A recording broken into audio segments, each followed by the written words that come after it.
Good afternoon, kids. What are we going to have a God chat about? I'm eating some mixed nuts.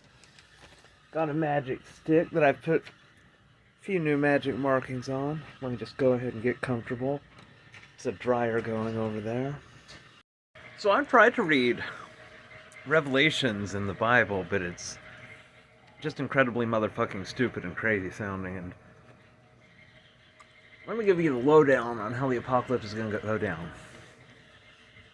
Remember how I said that all of the decay processes of the universe would be accelerated? That goddamn light, it is driving me fucking insane. Everything here is hanging on by a thread, and everybody else is like this gormless tit. It's just like fucking swaying around, fucking clumsy as shit. It's just a nightmare of being tense. What god shit was I even going to talk about? I'm gonna vape some Delta 8 to deal with my anxiety. I mean, I don't want to scare y'all kids. Mixed nuts. But you gotta know what it's like when goodness is withdrawn from the universe. I mean, or maybe you're just curious. I guess you don't really have to. You'll see. First, the sun goes out. Then all the decay processes, like if anything dies, it just starts putrefying and stinking immediately. But then, also, I don't know if you know this, the core and the mantle of the earth. Why did I eat these mixed nuts? Like they've all stuck in my teeth right before I...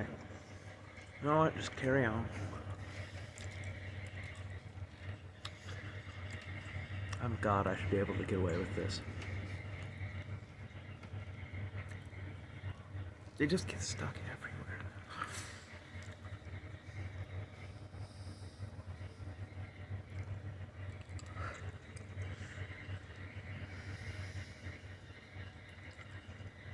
I mean, I'm just a ridiculous man. So, these radioactive elements, they have half-lives of like millions or billions of years, but that rate of decay increases. So what happens if you have a planet with a primarily iron and nickel core, mantle full of some iron, nickel, perovskites, various silicates and whatnot, but it's all laced with materials that start giving off enormous amounts of heat? What happens in that circumstance to the people on the surface who are already kind of going through some shit with the lack of the sun and everything just kind of putrefying as soon as it dies, and the plants dying pretty quickly without the sun, etc.? Well, I mean, just like rifts of lava start opening up on the surface of the earth. I mean, a real fucking hellscape.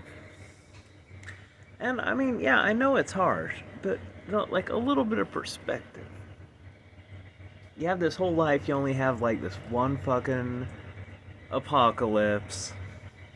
It's unpleasant, but no matter how it turns out, as long as you're not one of the primary sinner people, you either get a sinful type of paradise that eventually you'll tire of, or you get to ascend the ontological ladder and experience the true joys of a worthwhile existence. So it's just like ripping off a Band-Aid, man. I mean, I do get how it might seem like an excessively cruel type of God to do this to his creations, but you have to understand that once you climb the ontological ladder a little, get some perspective on things, you can kind of look back and laugh at the days when you were such a physical ass backwater hillbilly rube motherfucker that you cared about these simple idiotic things, and like it was such a big deal about your life, and just it won't seem like that big of a deal, especially considering that it earns you so much. because everything is based on everything else. How did God become God?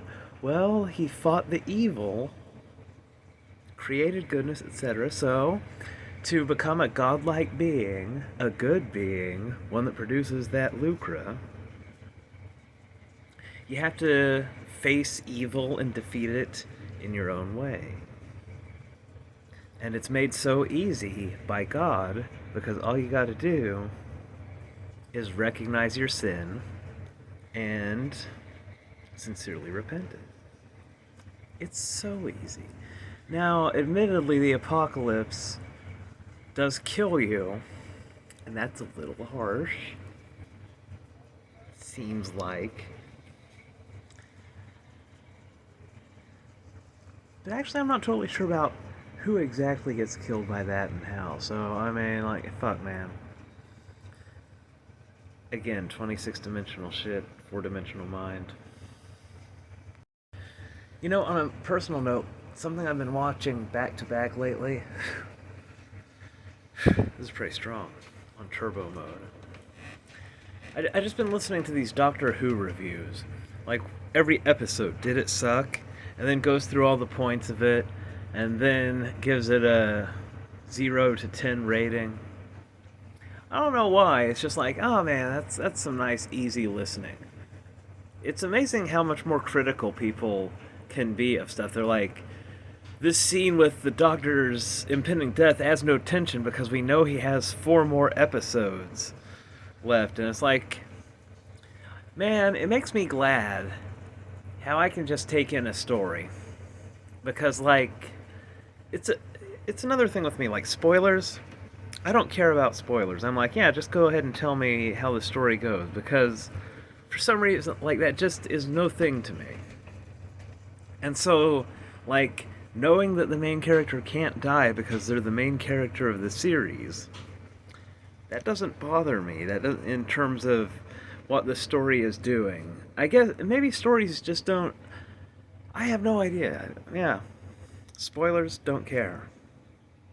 So anyway, I like listening to these because of this critical perspective. And he's like, in the CGI, I mean, I don't think this was good even in 2006. And it's like, wow. I don't keep track of the quality of special effects by the year. This guy's on top of shit I never even considered being on top of. That's what makes me really enjoy the videos. Anyway, this is probably long enough. 7:47, 48, 49, 50. Oh no, I went over. Now, 50.